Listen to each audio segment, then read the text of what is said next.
Assalamualaikum warahmatullahi wabarakatuh.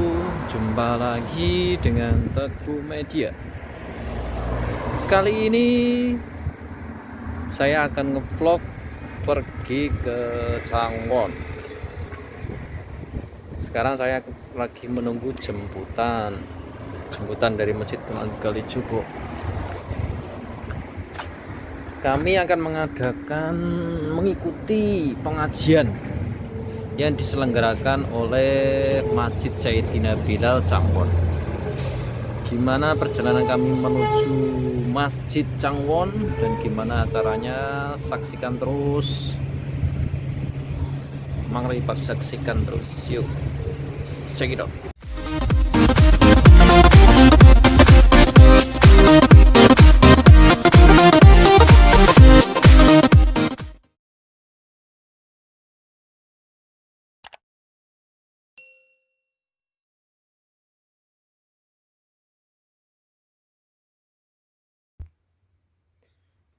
Oke, sekarang kita udah berada di mobil bersama jamaah Masjid Sunan Kalijogo.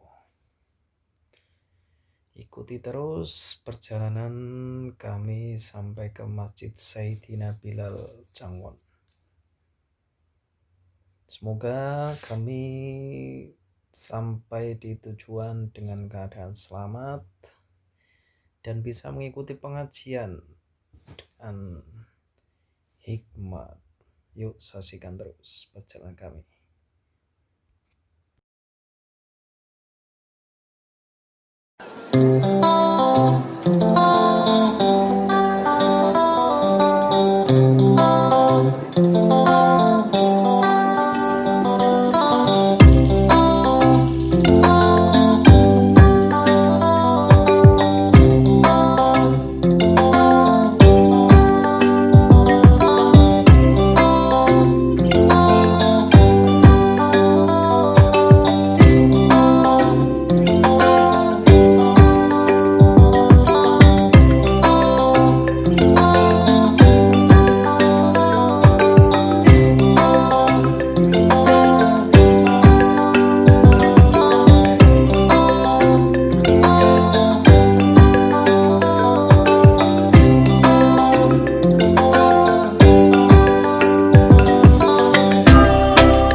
Alhamdulillah, sekarang kita udah sampai di Masjid Sayyidina Bilal Cangwon.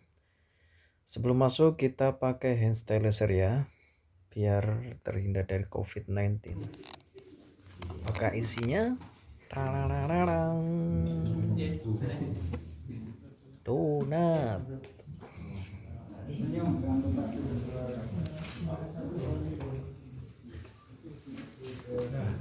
Tarumangan.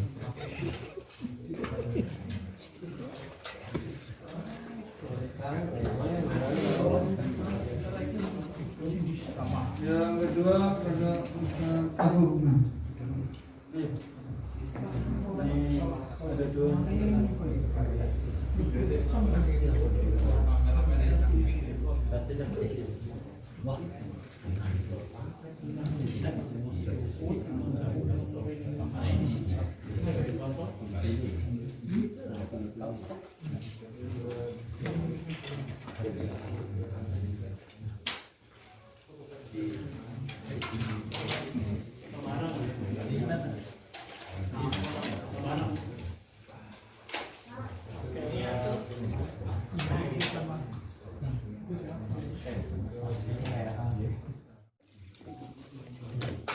Assalamualaikum warahmatullahi wabarakatuh. Waalaikumsalam warahmatullahi wabarakatuh. Alhamdulillahirabbil alamin. Wassalatu wassalamu ala asyrofil anbiya'i wal mursalin sayyidina maulana Muhammadin wa ala alihi wa sahbihi ajma'in. Amma ba'd. Subhanaka la ilma lana illa ma 'allamtana innaka antal alimul hakim. Rabbi shrah li sadri wa yassir li amri wahlul 'uqdatam min lisani yafqahu qawli. Yang saya hormati Ustaz Saifuddin, yang saya hormati Amir Masjid Sayyidina Bilal serta seluruh jajaran kepengurusannya, para asatidz sekalian, jemaah sekalian, para hadirin yang dimuliakan Allah Subhanahu wa taala. Kita bersyukur kepada Allah Subhanahu wa taala yang pada kesempatan sore hari ini Allah mengumpulkan kita di tempat yang mulia karena tujuan yang mulia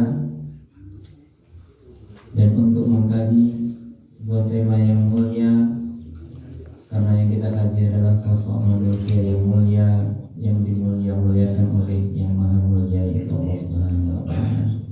Mudah-mudahan kita semuanya yang hadir di sini pun akan mendapatkan kemuliaan dari Hadratul Nabi sallallahu alaihi wasallam. Salawat dan salam semoga tetap terlimpahkan kepada baginda Rasulullah sallallahu alaihi wasallam.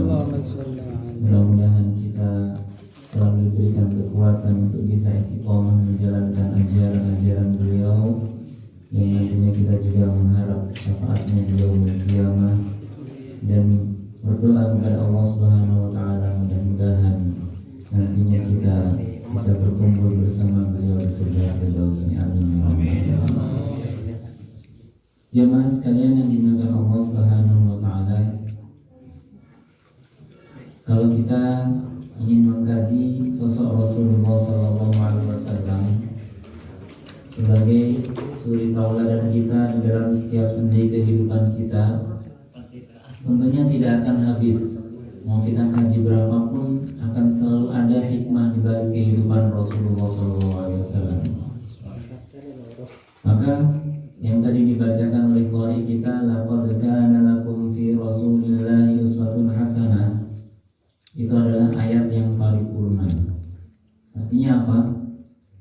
Sebagai uswatun hasanah, suri tauladan yang baik, maka Rasulullah selalu dijaga oleh Allah Subhanahu wa taala dalam setiap kehidupannya, dalam setiap tingkah lakunya. Maka Rasulullah pun maksum. Artinya maksum adalah dijaga oleh Allah Subhanahu wa taala, terjaga dari sebuah dosa, terjaga dari sebuah kesalahan. Maka yang kita lakukan sebagai umatnya adalah kita harus kenal siapa Rasulullah, siapa panutan kita, siapa sosok Rasulullah itu. Kalau kita melihat zaman sekarang ini, mungkin sudah tidak asing lagi di antara kita maupun orang-orang di sekitar kita sudah mengidolakan artis-artis. Ada yang mengidolakan artis Korea, K-pop dan sebagainya. Ada yang mengidolakan artis siapapun itu, artis sepak bola, artis tinju, Terus goes. Artinya apa?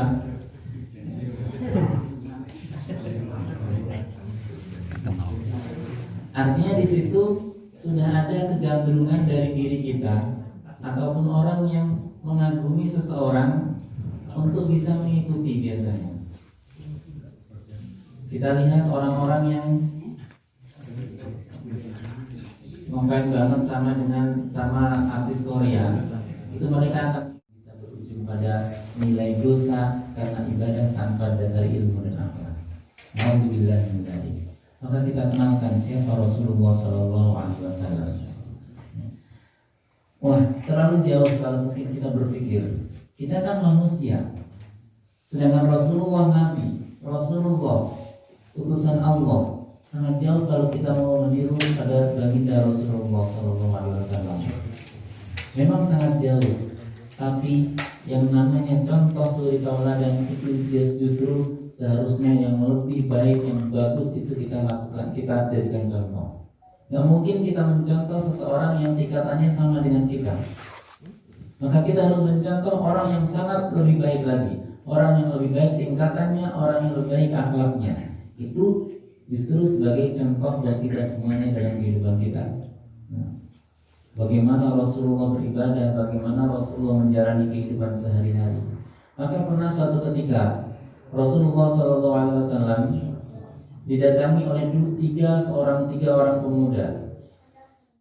Saya setelah melihat Rasulullah begitu hebatnya sholatnya, maka mulai saat ini saya tidak akan tidur malam. Saya akan sholat setiap malam karena ingin menyontoh sosok Rasulullah, ingin mengikuti Rasulullah. Orang yang kedua menyimpulkan juga, mulai saat ini saya akan berpuasa terus-menerus karena ingin mengikuti Rasulullah, ingin membandingi, maksudnya ingin mengikuti pahala besar, pahala yang dilakukan oleh Rasulullah SAW. Saya akan berpuasa terus-menerus. Dan orang yang ketiga menyimpulkan, mulai saat ini saya berniat tidak akan menikah. Saya ingin menjomblo selamanya. Ini berat ini. Saya mau jomblo selamanya, gak mau nikah. Kenapa? Karena mau fokus beribadah kepada Allah Subhanahu wa Ta'ala.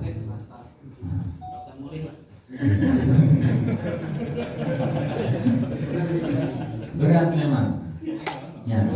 Tetapi bagaimana kesimpulan tiga orang ini setelah Rasulullah melihat dan mendengarkannya secara langsung? Maka Rasulullah pun menyampaikan, wahai kalian bertiga yang sudah punya niatan dan punya kesimpulan yang berbeda-beda tentang kehidupan saya sehari-hari, jangan seperti itu, kata Rasulullah. Nah, aman. Jangan seperti itu. Saya orang yang dijamin oleh Allah masuk surga, orang yang dijamin oleh Allah untuk dibersihkan dosa-dosanya. Saya beribadah kepada Allah, saya sholat siang malam, tapi saya juga tidur malam. Ini Rasulullah. Kamu yang berniat berpuasa terus-menerus, saya juga berpuasa. Saya tidak hanya berpuasa yang wajib, tapi saya juga berpuasa yang sunnah juga.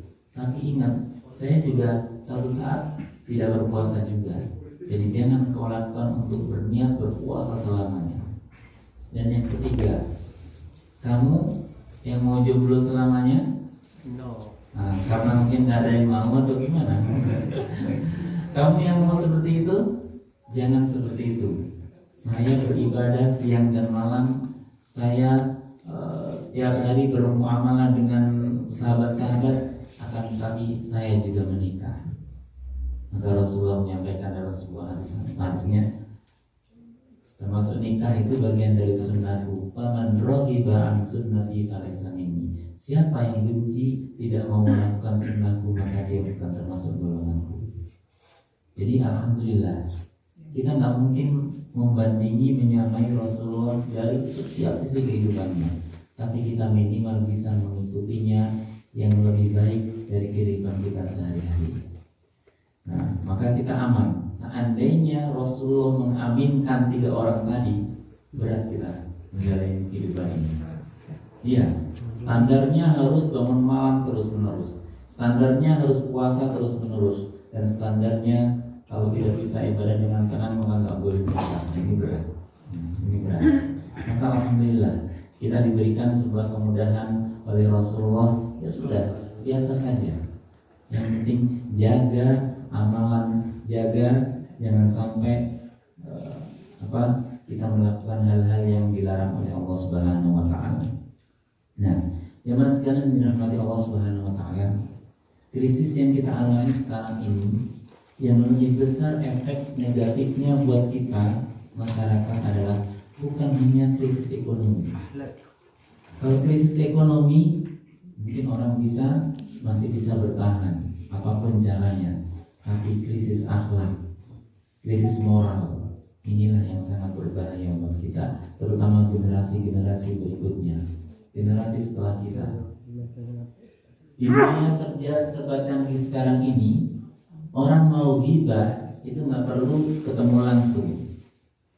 Lewat jari-jari kita sudah bisa ghibah. Lewat jari-jari kita sudah bisa memfitnah orang. Lewat jari-jari kita sudah bisa mencemooh dan bahkan merendahkan orang lain. Tapi semakin canggih kehidupan kita sehari-hari, semakin canggihnya teknologi, kalau tidak dibarengi dengan akhlak, itulah ibarat sebuah pisau. Pisau kalau di tangan orang yang baik, maka dia akan digunakan sebagai kebaikan pula, menyembelih ayam, untuk lainnya, untuk masak dan sebagainya. Tapi kalau pisau di tangan orang-orang yang buruk, orang yang tidak punya akhlak, itu akan menjadi sebuah kemadaratan dan kerusakan di muka bumi. Maka itulah krisis akhlak itu yang paling utama menjadi problem kita di masa sekarang ini. Maka mengenal Rasulullah, kita akan kembali lagi mempelajari bagaimana Rasulullah menjalani kehidupannya sehari-hari. Ada yang berpikir Rasulullah hidupnya di Mekah, Madinah, di Arab, kita hidupnya di Indonesia, sekarang hidup di Korea. Kondisinya kan berbeda tempatnya, tapi cara berperilaku tidak akan berbeda. Berbeda bahasanya, tapi cara mengungkapkan kata-kata tidak harus berbeda. Berbeda kulitnya, tapi cara untuk memperlakukan orang lain tidaklah berbeda. Rasulullah meskipun mempunyai kedudukan yang tinggi bukan hanya di sisi Allah tapi juga di sisi manusia, di sisi sahabatnya semuanya, tapi Rasulullah juga memiliki akhlak yang mulia, tidak pernah merendahkan orang lain, tidak pernah menyepelekan orang lain. Bagaimana dengan kita yang baru punya wajah yang sedikit tampan sudah membangga-banggakannya, yang baru sedikit punya jabatan sedikit sudah bangga-bangga dengan diri kita, yang baru punya kekayaan sedikit sudah bisa merendahkan yang sombong tanpa memikirkan bagaimana orang lain yang ada di sekitar kita. Maka sekali lagi kita kembali bagaimana Rasulullah SAW berperilaku dalam sehari-harinya. Maka salah satu hal yang terpenting, pertama Rasulullah itu adalah seorang guru yang paling baik. Rasulullah itu seorang guru yang paling mulia. Kalau kita melihat guru-guru yang ada di sekitar kita, mungkin zaman kita dulu akan berbeda dengan zaman sekarang. Guru zaman kita mungkin agak galak dikit. Ya. Guru zaman sekarang mungkin tidak berani galak, karena galak dikit langsung dipenjara. Itu bagian dari kemunduran moral kita. Jadi guru posisinya disamakan, tidak ada ditaklimi, tidak dihormati, sama disamakan orang lain. Maka ketika melakukan kesalahan dikit langsung dipenjarakan, dilaporkan pada polisi. Maka kita kembali kepada bagaimana Rasulullah. Rasulullah adalah guru yang paling baik. Satu contoh, kita ambil contoh bagaimana ketika ada seorang badui yang tahu-tahu masuk ke masjid kemudian kencing. Perasaan kita kalau kita ada orang datang masuk tiba-tiba kencing di pojok, gimana respon kita? Contohnya ini, nah itu ya. Paling seperti itu. Minimal kita kan ini sudah nggak tahan, mulut, tangan, apa ini, nah sudah siap. Nah, tapi bagaimana Rasulullah? Ketika ada orang badui yang kencing dalam masjid, sahabat-sahabat yang sudah geram, yang sudah emosinya sudah hampir diluapkan melalui tangan dan kakinya, maka Rasulullah pun menahannya. Stop, jangan, biarkan dulu dia selesai. Jadi ada orang masuk dalam masjid itu kencing, sahabat-sahabat yang marah itu suruh tungguin aja. Orang kencing suruh nungguin, suruh selesaiin dulu. Kalau kencingnya cuma sedikit, kalau kencingnya lama, nahan dari tadi kan gitu, lama juga nunggunya. Nah, ternyata sama Rasulullah suruh nahan, suruh tunggu dulu. Setelah dia selesai, biarkan, jangan dipukul dia, jangan disakiti dia pergi. Sekarang ambillah air, guyur itu kencingnya, kemudian selesai semuanya. Para sahabat mungkin akan bertanya, kok seperti ini Rasulullah memperlakukan orang yang sudah berbuat keji terhadap masjid, mengotori, menodai kesucian masjid. Tapi Rasulullah ingin mengajarkan, begini loh cara mensucikan masjid yang terkena najis. Tapi jangan dibayangkan masjid itu seperti ini sekarang ini ya. Ya, dulu masih tanah, hanya dipatok-patok gitu aja dulu. Belum dibangun seperti Masjid Nabawi yang sekarang ini. Maka kencing yang di tanah, cara mensucikannya adalah dengan diguyur air, cukup. Ini Rasulullah ingin mengajarkan fikih di sini. Jadi nggak perlu digali tanahnya, dibuang ini najisnya, tidak. Cukup guyurlah dengan air, maka itu akan menjadi suci. Makanya Allah menurunkan hujan itu untuk mensucikan bumi, untuk mensucikan tanah yang kita injak sehari-hari ini. Maka ketika kita terkena percikan ketika hujan, maka selama itu tidak ada najis yang benar-benar terlihat najisnya, maka di situ hukumnya adalah ma'fu, ya, tidak dianggap sebuah najis. Ini Rasulullah ingin mengajarkan kepada kita semuanya. Ini caranya mengajarkan cara menahan emosi, cara bagaimana membersihkan masjid ini. Tidak harus menyakiti orang lain. Kalau itu akan membawa hikmah buat kita semuanya. Coba lagi, ada seorang pemuda pernah datang kepada Rasulullah SAW. Wahai Rasulullah, di tengah para sahabatnya dia mengatakan, wahai Rasulullah, izinkan saya untuk berzina. Kita kalau ada orang seperti itu bagaimana? Datang-datang bukan bertanya bagaimana hukumnya zina, bukan, tapi izinkan saya untuk berzina. Secara syariat nggak ada yang bisa mengizinkan untuk orang berzina. Rasulullah tidak marah, tapi Rasulullah hanya berkata ataupun bertanya balik, kamu mau berzina? Iya wahai Rasulullah. Bagaimana seandainya perzinaan itu terjadi pada ibumu? Maka dia mengatakan, wah, saya nggak akan rela wahai Rasulullah. Bagaimana seandainya perzinahan itu terjadi pada anak perempuanmu? Saya tidak akan rela wahai Rasulullah. Begitu pula orang perempuan yang kamu zinai, semua orang juga tidak akan rela itu terjadi pada dirinya. Maka dia pun tersadar dari situ. Inilah bagaimana cara-cara Rasulullah untuk menyadarkan orang. Ini yang harus kita contoh sekarang ini. Bukan langsung bla bla bla, sedikit mengharamkan, sedikit mengkafirkan, atau bahkan seterusnya. Tidak seperti itu. Akhlak Rasulullah begitu mulianya, sehingga orang yang diajari pun kadang-kadang dia tidak merasa tersinggung, tapi dia akan sadar dengan sendirinya. Inilah yang namanya bahasa hati. Rasulullah selalu seperti itu. Nah, ada lagi orang yang datang kepada Rasulullah, wahai Rasulullah, mata sa'ah, kapan kiamat terjadi wahai Rasulullah? Ini pertanyaan aneh-aneh yang datang kepada Rasulullah. Tentunya kita tidak hidup di zaman Rasulullah. Kenapa? Kalau hidup di zaman Rasulullah, pertanyaannya juga aneh-aneh. Tapi alhamdulillah juga orang yang hidup di zaman Rasulullah. Kenapa? Kalau hidup di zaman Rasulullah kita akan jadi sahabat.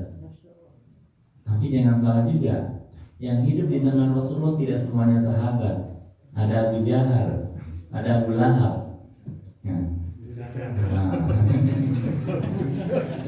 Maka disyukuri kita hidup di zaman sekarang ini. Syukur saja, alhamdulillah. Ada orang yang bertanya kepada Rasulullah, ya Rasulullah, mata sa'ah? Kapan kiamat itu terjadi? Maka Rasulullah pun menyampaikan, bertanya balik, kamu sudah siap nanya-nanya kiamat? Kok kayaknya kamu sudah siap dengan pahala yang segitu banyaknya, dengan kebaikan yang segudang kebaikan, sehingga kamu bertanya tentang kiamat? Maka pemuda tadi mengatakan, tidak wahai Rasulullah, saya tidak punya persiapan yang cukup, saya juga tidak punya pahala yang banyak. Lalu apa persiapannya? Persiapan saya menghadapi kiamat hanya saya cinta kepadamu dan cinta kepada Allah Subhanahu wa Ta'ala. Saya hanya cinta padamu wahai Rasulullah, saya cinta pada Allah dan Rasulullah. Maka apa kata Rasulullah? Kecintaanmu kepada Rasulullah, kecintaanmu kepada Allah akan memasukkan kamu pada surga Allah Subhanahu wa Ta'ala. Subhanallah. Bagaimana Rasulullah menyadarkan orang? Ini yang kadang-kadang alpa di tengah masyarakat kita sekarang ini. Kita merujuknya bagaimana Rasulullah menyampaikan semua itu. Nah, suatu ketika Rasulullah pernah juga, Rasulullah adalah orang yang sangat bijaksana, yang tidak pernah menyalahkan orang lain sebelum mengetahui kejadiannya secara pasti dan klarifikasi akan hal itu. Suatu ketika kita ambil contoh orang yang tidak langsung dilihat oleh Rasulullah. Ada orang yang lapor kepada Rasulullah, wahai Rasulullah, ada orang yang ketika sholat dia jadi imam, selalu surat andalan yang dibaca adalah Qul Allah, Al-Ikhlas. Kayaknya sama dengan kita ya. Kita punya andalan Qul karena memang, tapi pokoknya surat apapun yang dibaca diawali dengan Qul. Habis Qul baca ayat lain, habis Qul baca yang lain. Ini sampai jamaahnya protes. Kok dikit-dikit Qul terus? Apa nggak ada surat yang lain? Dia mengatakan, saya mau jadi imam, ya seperti ini, saya akan baca Qul. Kalau nggak mau saya jadi imam, saya akan keluar menjadi imam, terserah. Ternyata mau untung ini imamnya. Pokoknya maunya Qul. Kalau nggak mau ya sudah, nggak mau saya imamin, pokoknya terserah. Ya udah ambil imam yang lain, seperti itu. Akhirnya apa? Mereka berpikir jamaahnya karena orang yang paling layak jadi imam ya cuma beliau. Akhirnya mengadu pada Rasulullah si fulan itu. Ketika sholat selalu bacanya Qul terus Qul sampai kita bosan. Akhirnya apa? Rasulullah tidak menyalahkan orang yang jadi imam tersebut. Akan tetapi Rasulullah pun menyampaikan, coba tanya, kenapa dia seperti itu? Ini proses klarifikasi. Ini penting dalam kehidupan kita. Kalau menghadapi masalah, menghadapi sebuah isu, jangan tergesa-gesa langsung menjustifikasi, menghakimi, dia salah, dia sesat, dia seperti ini. Klarifikasi terlebih dahulu. Maka orang tadi pun bertanya kepada imam tadi, kenapa Anda selalu baca Qul? Dia menjawabnya, karena saya sangat sayang, saya sangat mengagumi surat Al-Ikhlas, karena di dalamnya ada tentang ajaran-ajaran tauhid yang sangat tinggi, mengajarkan Qul huwallahu ahad, Allahus samad, lam yalid walam yulad walam yakul lahu kufuwan ahad. Maka apa? Setelah diadukan lagi kepada Rasulullah, Rasulullah pun menyampaikan, maka kecintaannya kepada ayat-ayat dalam surat Al-Ikhlas itu akan memasukkannya ke dalam surga Allah Subhanahu wa Ta'ala. Seperti ini. Sudah banyak bukti tentang bagaimana Rasulullah mengajarkan para sahabat untuk berbuat bijaksana. Suatu ketika datang lagi orang, ketika Rasulullah di masjid, ada orang datang langsung sholat, jungkir-jungkir, langsung selesai salam. Kurang lebih yang 7 menit 20 rakaat mungkin. Tidak tahu apakah seperti itu, yang jelas dalam hadis disebutkan sholatnya begitu cepat. Maka langsung Rasulullah Sholli fa innaka lam tusolli. Coba diulangi lagi sholatnya, silahkan. Sholatnya begitu lagi. Kenapa Rasulullah ingin menyuruh lagi sholat? Karena mungkin bisa jadi sholat yang pertama itu karena dia tergesa-gesa ataupun melakukan karena dia mengalami nahan kencing atau seperti apa. Maka Rasulullah coba sholat lagi gimana? Dilihat lagi. Ternyata sholat yang kedua juga sama. Jundar-jundir salam. Langsung. Akhirnya apa? Maka Rasulullah pun mengajarkan ketika kamu sholat maka tegaklah, maka takbiratul ihram, kemudian ketika kamu rukuklah sehingga kamu tumaninah, ketika kamu sujudlah sehingga kamu tumaninah. Diajarkan oleh Rasulullah SAW bagaimana sholat. Nah, ini Rasulullah langsung melihat langsung bagaimana kejadian seperti itu. Ini adalah Rasulullah, seorang guru yang paling baik, seorang guru yang harus diteladani untuk kita semuanya. Jadi seorang guru tidak harus mengajarkan langsung formal dalam kelas, tapi kita semuanya adalah guru. Guru bagi diri kita, guru bagi keluarga kita, guru bagi anak keturunan kita nanti, dan bahkan guru bagi orang-orang sekitar kita. Karena ketika orang lain melihat kita baik dan kebaikan itu dilakukan oleh orang lain, maka orang lain itu adalah belajar kepada kita. Dan ketika orang lain melakukan, kita akan mendapatkan pahala sebagaimana yang dilakukan orang lain. Man sanna fil Islami sunnatan hasanatan falahu ajruhu wa ajru man amila biha. Hadits. Siapa yang melakukan kebaikan, kemudian ada yang mengikuti kebaikan itu, maka dia akan mendapatkan pahala, dan pahala orang yang melakukan itu tanpa ada pengurangan pahala sedikit pun. Jemaah yang dimuliakan Allah Subhanahu wa taala, banyak sekali peristiwa-peristiwa sebenarnya bagaimana Rasulullah bertingkah laku yang semuanya adalah uswatun hasanah tadi garis bawahnya.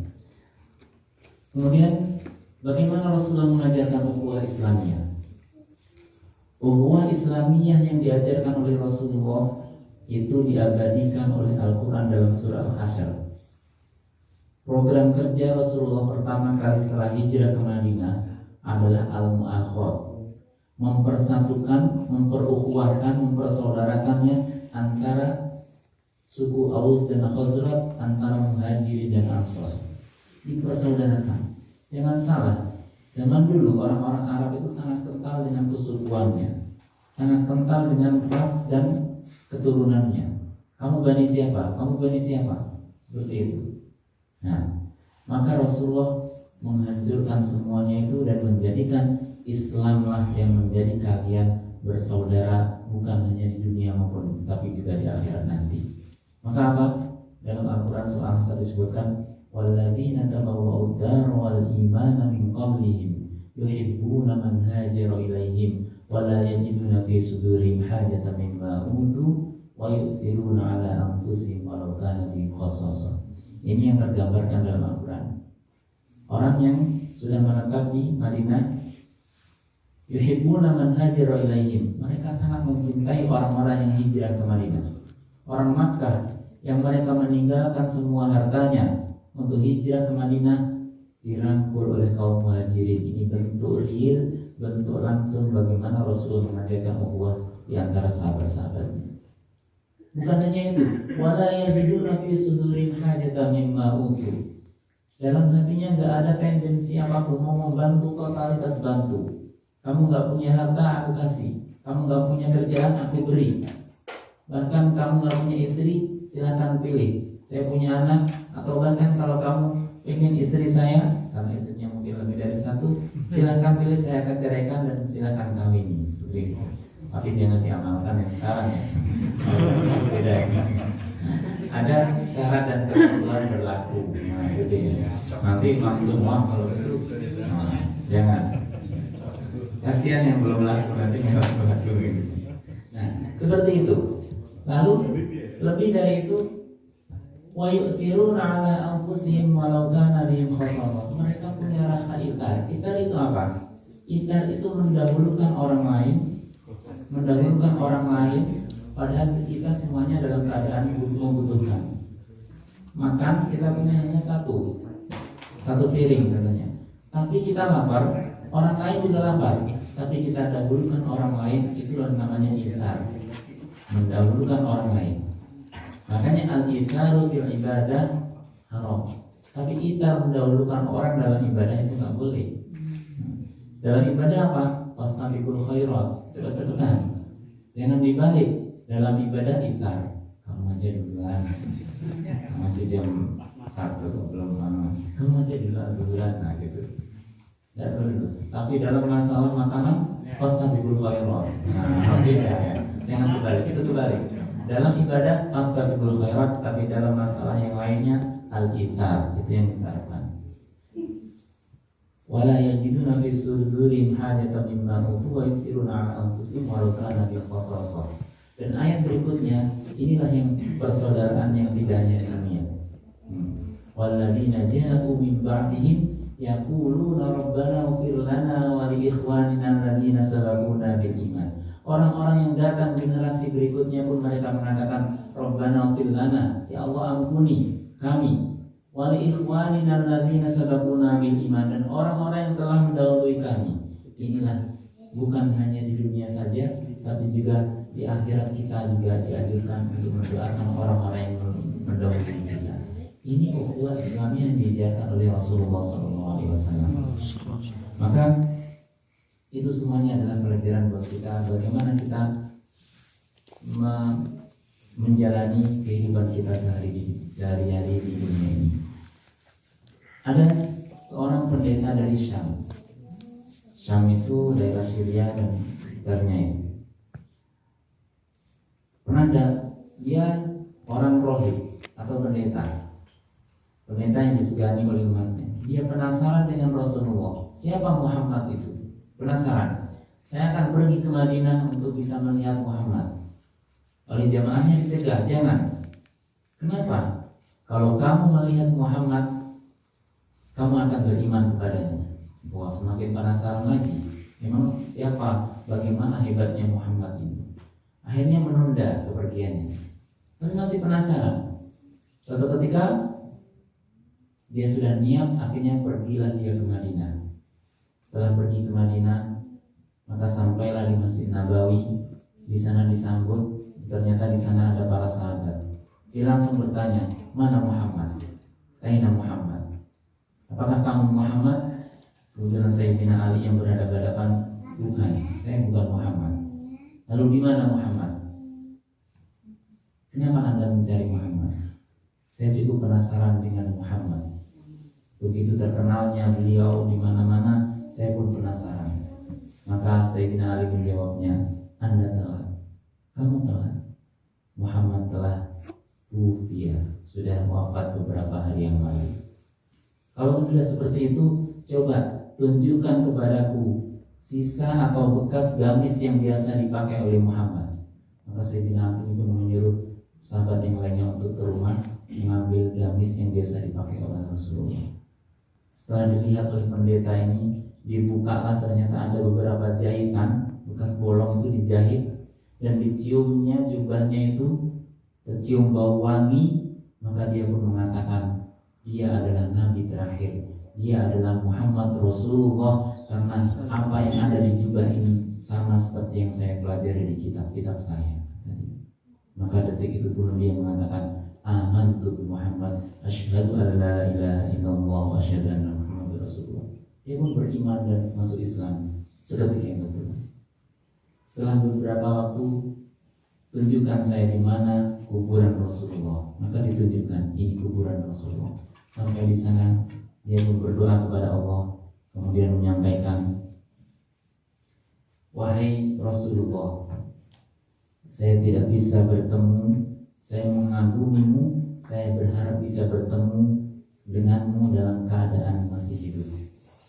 Tapi itu tidak terjadi. Maka detik ini pula saya menginginkan dan saya berdoa dengan kepada Allah Subhanahu wa taala agar saya dipertemukan denganmu dalam keadaan yang sudah wafat. Tidak lama setelah itu maka dia pun wafat. Dia meninggal.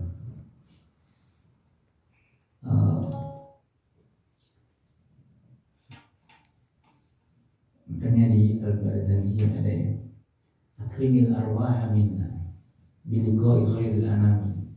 Ya Allah, muliakanlah ruh kami untuk bisa bertemu dengan Rasulullah SAW. Mudah-mudahan kita semuanya nanti bisa kumpulkan bersama Rasulullah.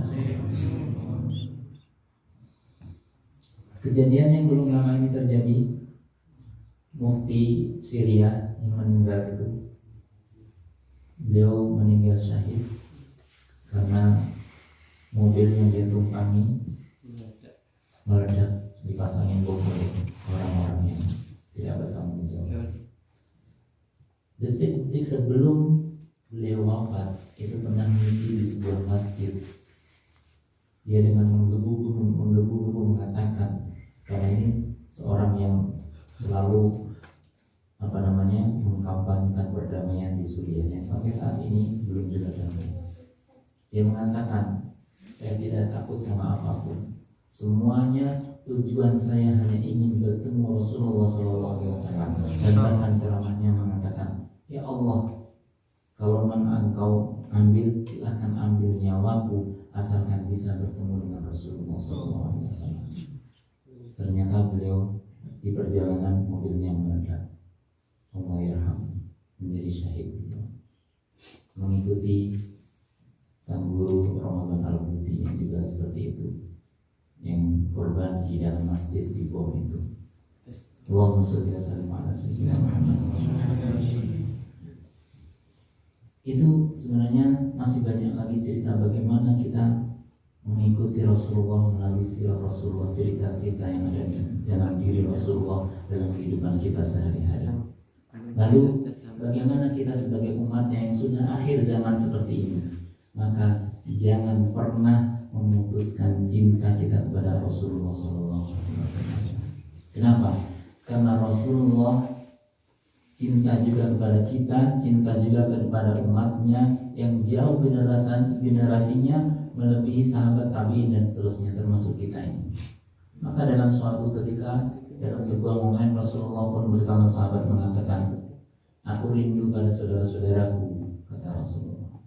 Aku rindu pada saudara-saudaraku.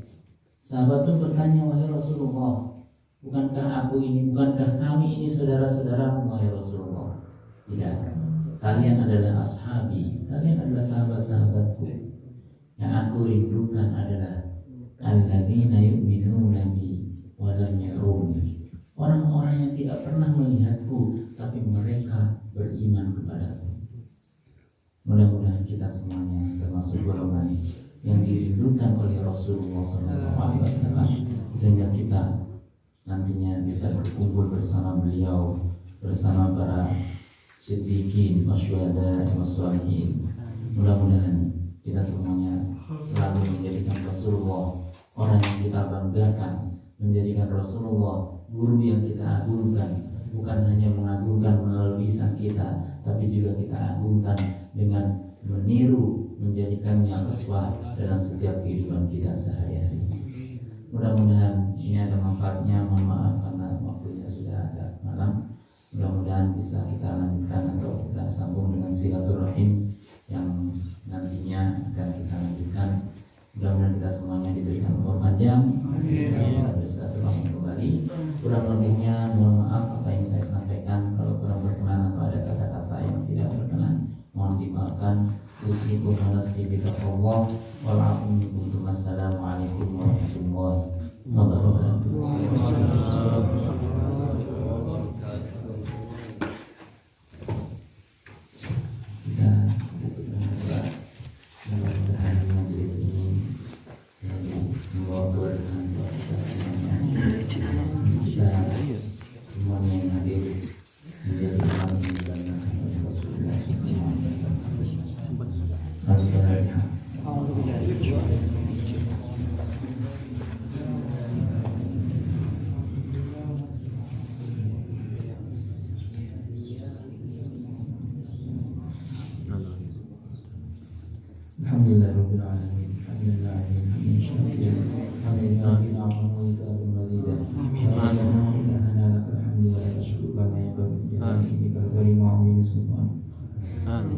Allahumma sholli ala sayyidina Muhammadin salatan tunjina biha min jami'il ahwali wal afat wa taqina biha jami'al hajat wa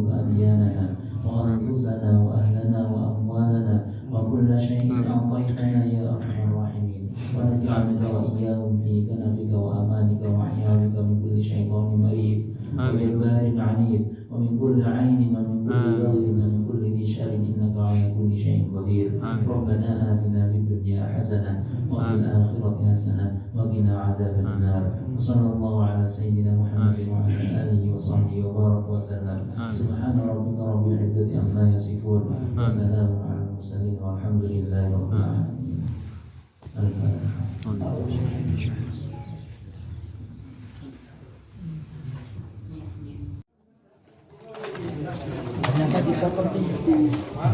Nak prank.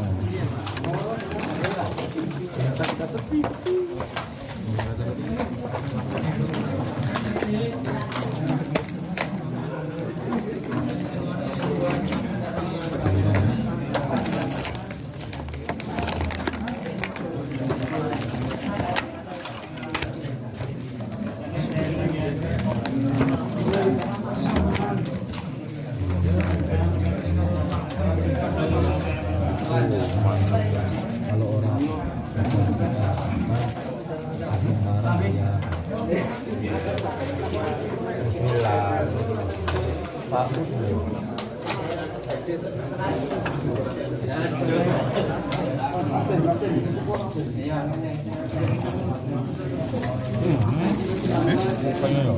ketok ya ketok kapten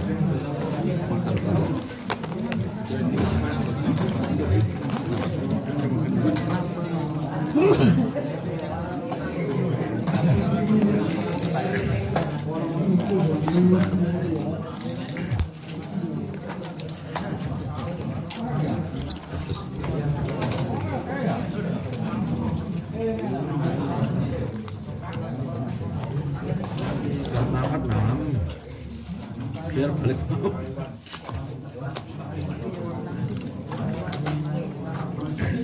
kan apa jenengan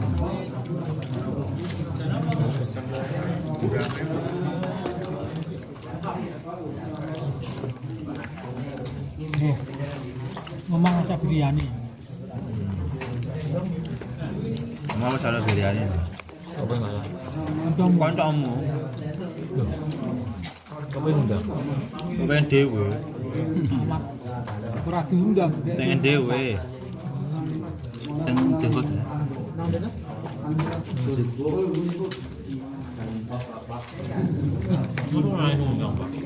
Raun, caranya amat kan mau beda yang kondisi Uzbek Pakistan pengen gawe wajib biarin kayak ini bar ini ngomong ke aku ngomong amat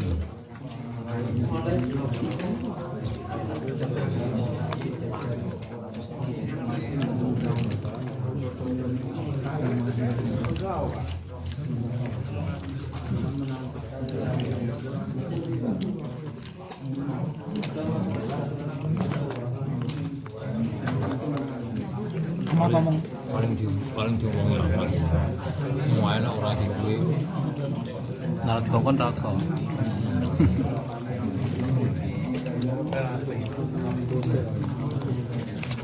amatnya pengen takon ono. Usahanya amat kok.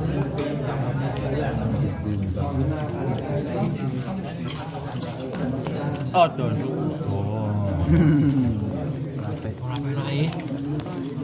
apa enaknya tangan kiwa daerah yang diganti yo bumbunya yang berat yo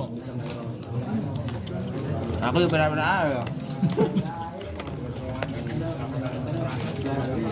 makanya jangan nyiap ya ya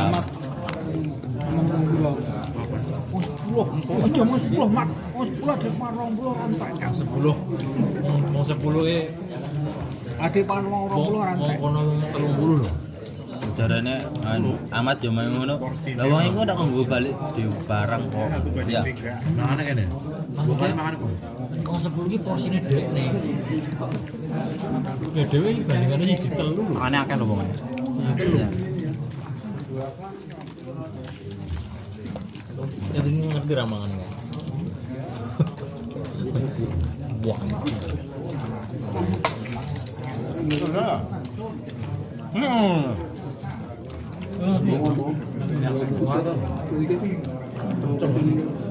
Berapa media? Oh ini dia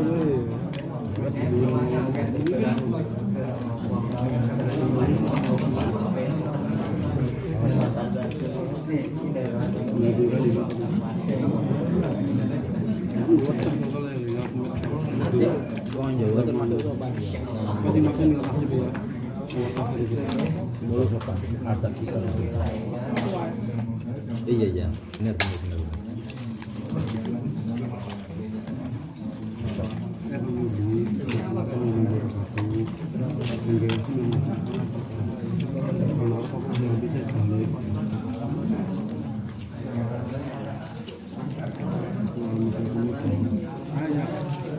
Ngomongnya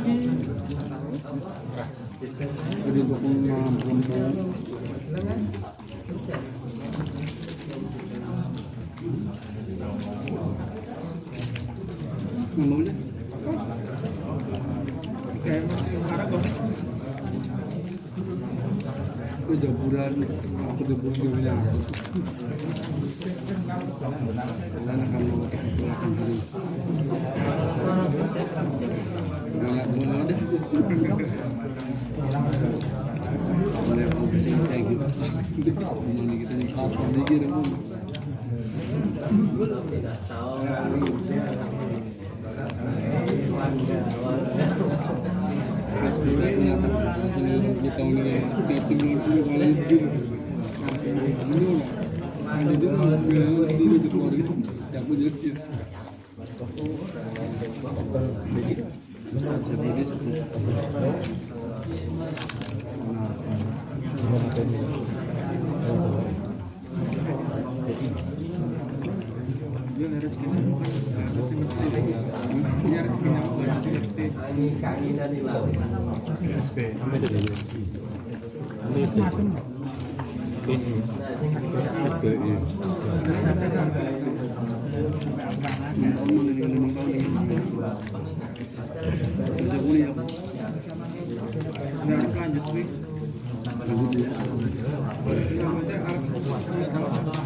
hidup yang paling itu anak itu juga doya banget itu ambil diganyang ya maksudnya sama itu kan itu bahasanya diganyang pulang ya pulang mah mencari mah 5 tahun juga ada 2 kali reentry dengan maksudnya tanpa mesti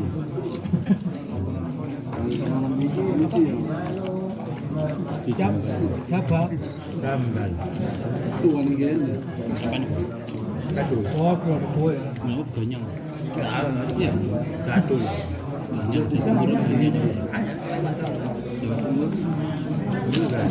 orang mikirin rumah panik tapi paham tidak menikmati hidup menikmati hidupnya di mulai doang dari kantor-kantor yang ya pangan usahaan maksudnya kan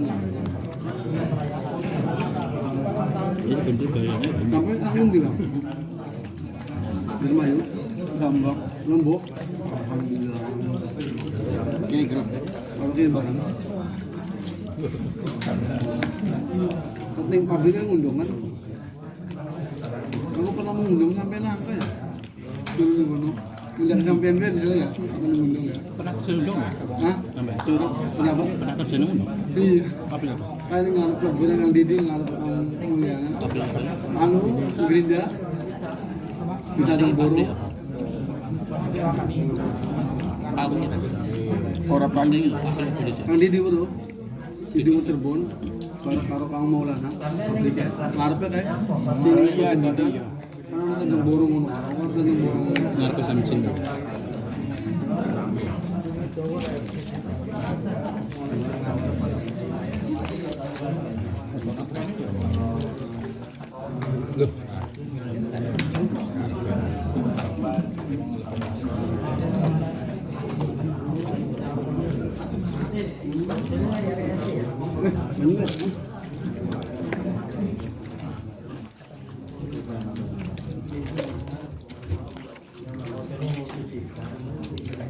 diganyang mentah-mentah. Ora aku ya. Ilmu ya bangunnya. Gratis. Wah.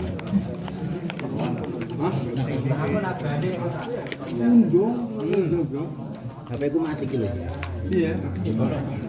Iki bolong. Lato-ketok tak kira nanti, Pak. Lato-ketok tak kira nanti. Wes entar. Nyopo. Wastrol. Tuh apa tuh? Kale mantek iki. Nom nih. Rambutnya tuh gede. Rambutnya tuh subur. Malah nom nih, Pak.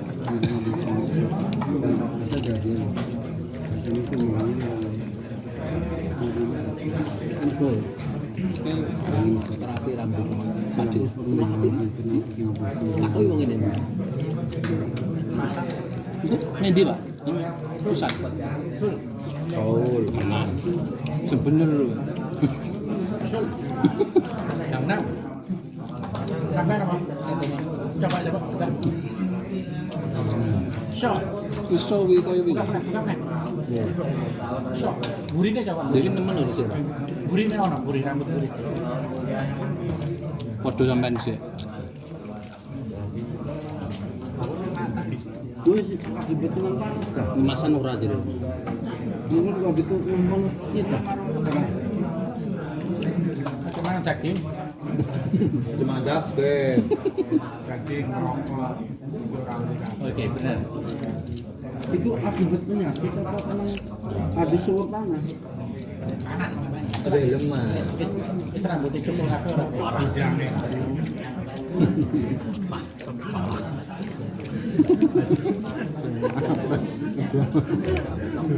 Iya, dibakar. Capek lanang. Kowe Jakarta kita kuliah kok iki. Biar anak wong Bareng. masane ben bulan apa ben minggu kebelum. Mari. Bin parah anggap Sama ada orang. Kuwi teko Indonesia, orang teko nang itu. Ini bencana kan enak. Coba sis. Loro malah. Ini Mas. Marah untuk. Cuma ada nemen.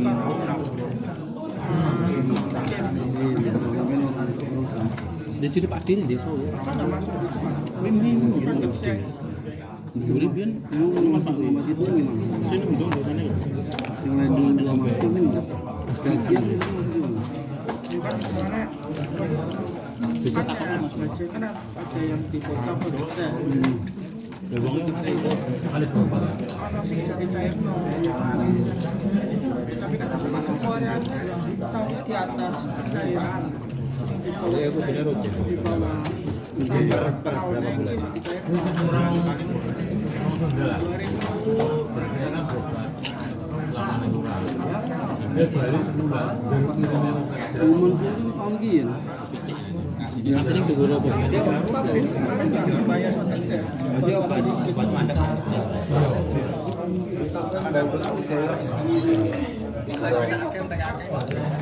Tak akeh. Payu iki. Aku tak tombol kan mul. Benar Pak Ahmad ya. Selamat alhamdulillah aman ya. Iya. Dupire tekan nuksan. Balene ning campur. Dupire ora ngobong. Suasananya Pak Samsudin. Yuk, kita balik. Halo guys. Jumpa lagi dengan Hafiz Channel. Kang Hafiz.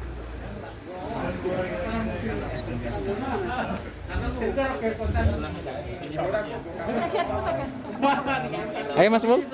Duh, sandalnya hilang siji. Melayu neng di sandalnya. Hilang loro. Duh, Bang Jum sandalnya melayu neng di. Mirip kayaknya sandalnya. Apa sandalnya apa? Capek? Bang Jum sandalnya hilang. Bang Jum sandalnya hilang ya. Sandalnya mirip kayaknya.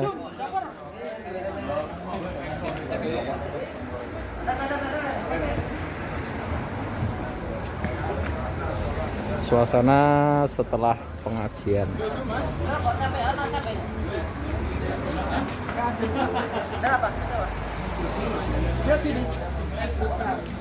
Bang Jom, sendalnya belum ketemu. Kayaknya kembar Jom. Sandalmu kembar kayaknya. Ini biasa nyeker kok. Jom Adidas saya. Apa Jom? Gak ada merek. Golise.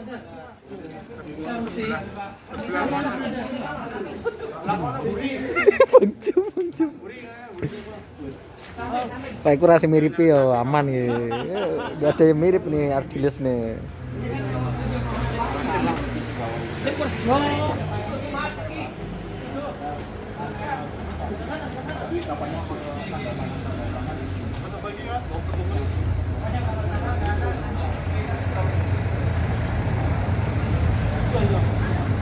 Masjid Sayyidina Bilal Tangwon. Acara pengajian udah selesai, sekarang kita OTW pulang. Yo, Pak Mat, udah ketemu belum? Delok selipon. Oh.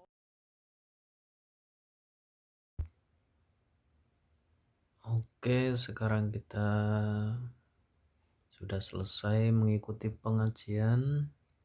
Kita balik kembali ke Ungdong, kembali ke tempat kita masing-masing. Semoga perjalanan kami sampai ke rumah dengan selamat.